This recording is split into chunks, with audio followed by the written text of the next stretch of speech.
Voltamos com o programa Valor Humano na Rede Assim, a rádio mais informada.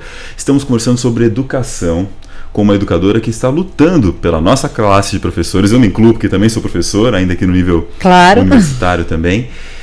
E Poliana, a sua atuação que você relatou no último bloco no nível municipal foi impactante para valorizar essa classe, né, que enfrenta tantos desafios para ser valorizada no Brasil. Como que veio esse salto para resolver buscar o nível federal? De onde que surgiu essa inspiração? Porque aumenta o nível dos desafios. Claro. Né? E olha, é interessante que a vivência como vereadora me fez mergulhar principalmente nos aspectos legais que envolvem a educação pública brasileira. E esse mergulho fez com que a gente identificasse alguns conflitos na legislação. Então, logo no primeiro mandato de vereador, eu já iniciei tratativas por meio de questionamentos ao Conselho Nacional de Educação por conta do que a gente identificava. Um exemplo, você tem uma legislação, que é a Lei de Responsabilidade Fiscal, que estabelece 54% no máximo de gasto com pessoal. Paralelo a isso, nós tivemos, até 2005, 2006, meu primeiro ano de mandato, o Fundef, que estabelecia que 60% no mínimo dos recursos desse Fundo de Desenvolvimento da Educação deveriam ser aplicados com gasto nos professores, para a folha de pagamento. Então, outro mínimo em 60%. É claro que isso gerou conflitos. Óbvio. O que me motivou a aprofundar esse estudo, inclusive numa pós-graduação em gerente de cidades da FAAP, onde eu fui aluna e também já lecionei. Sempre que posso, retorno lá. Né?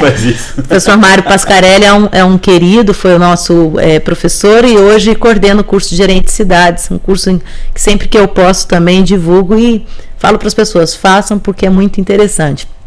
Mas bem, aprofundar nessas questões por meio do estudo de uma pós-graduação me fez identificar que realmente na situação, por exemplo, de Taubaté, a gente tinha recursos para operacionalizar uma série de estrutura de valorização para os professores, mas até então a prefeitura não teve, naquela época, não tinha isso como opção ou por prioridade. E se escondiam atrás de dizer que não tinha. Dizia que o problema era a Lei de Responsabilidade Fiscal. O que a gente provou depois com a matemática que não era esse problema, era questão de falta de prioridade mesmo por parte da administração local. Tanto é que um dado curioso, na minha pesquisa da FAAP, eu identifiquei aqui a microrregião nossa aqui do Vale, da qual Taubaté fazia parte, né, os municípios que faziam limite com Taubaté, todos tinham no seu quadro de professores com formação universitária, assim, em percentuais muito maiores que Taubaté. Sendo que a faculdade aqui em Taubaté, aqui em Taubaté. É brincadeira. Todas cidades como São Luís do Paraitinga, na atividade da Serra, já tinham até 2005 selado convênio com a universidade para recursos do Fundef até então, hoje Fundeb, fazerem a formação em nível superior para os seus professores. Taubaté não tinha. Passou até em 2007, quando a gente trouxe então esses modelos de convênio e apresentamos ao executivo na época para que a gente pudesse operacionalizar. Hoje a realidade já é totalmente diferente. Funcionou? A maior tem formação superior e vários já caminhando para mestrado e inclusive doutorado. Então a gente tem aí uma equipe de especialistas muito interessante. Maravilhoso. Agora, voltando na inicial, porque tudo isso me fez identificar conflitos de legislação de ordem que eu ia mexer.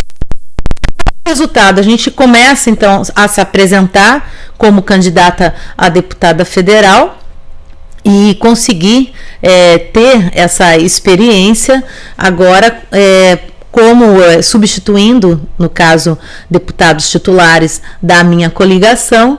Então, tive essa experiência por 1 ano e 4 meses, uma experiência muito intensa, claro, uma série de coisas para fazer e para a gente dar conta, ainda mais nessa crise econômica do país. Isso afetou drasticamente aqui municípios pequenos, principalmente da nossa região. Então a gente tendo que dar esse acolhimento aos municípios, essa atenção, mas ao mesmo tempo a hora também de contribuir na questão da valorização dos professores no âmbito nacional. E conseguimos avançar. Participei da que realmente busca tornar hoje esse Fundo de Desenvolvimento da Educação Básica, o Fundeb, permanente. Ele está em discussão ainda porque teve uma paralisação em virtude da intervenção no Rio de Janeiro, como é uma PEC, então não pode ser votado. Né? Continua-se as discussões, mas ainda tem o impedimento de ser votado enquanto estiver sob intervenção. Mas, por outro lado, também participei e presidi a subcomissão de acompanhamento da BNCC, que é a Base Nacional Comum Curricular, que hoje, já homologada, todas as redes têm por propósito também fazer essa revisão aí até o ano que vem. Então, participo inclusive de grupos técnicos a respeito e tenho ido a várias prefeituras e com colegas professores dessas redes compartilhado dessa experiência. E o nosso projeto, que a nossa proposta de minimizar esses conflitos legais para realmente a gente poder alocar mais na formação e principalmente na questão salarial dos professores, ele já consta na pauta de votação do Senado. Aliás, ele consta como pronto para votar e nós temos aí iniciado um movimento apelando para que as pessoas assinem uma petição pública para que ele seja votado. É um projeto que, como na época que eu fiz a sugestão ao Conselho Nacional de Educação, eu era vereadora, então eu não pude apresentar, porque eu não era deputada ainda. Certo. Mas um senador do estado do Paraná apresentou, o senador Osmar Dias, e a partir de então, isso foi em 2007, 2008, olha quanto tempo que está sendo analisado esse projeto, né?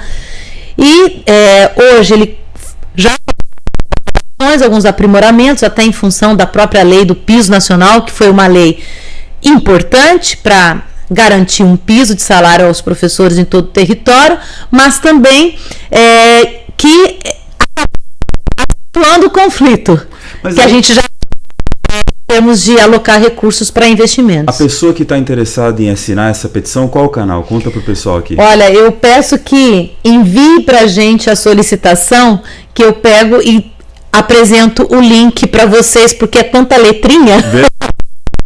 Fone, qual contato, qual e-mail? Na nossa no Facebook, que é a Facebook/Poliana Gama 23. Poliana Gama 23. E na volta do nosso intervalo, a gente vai conhecer um pouco do que é essa vida, esses bastidores de quem está no trabalho de deputado federal, né? Como é que é essa vivência? Fique conosco no programa Valor Humano, na Rede Assim, a rádio mais informada.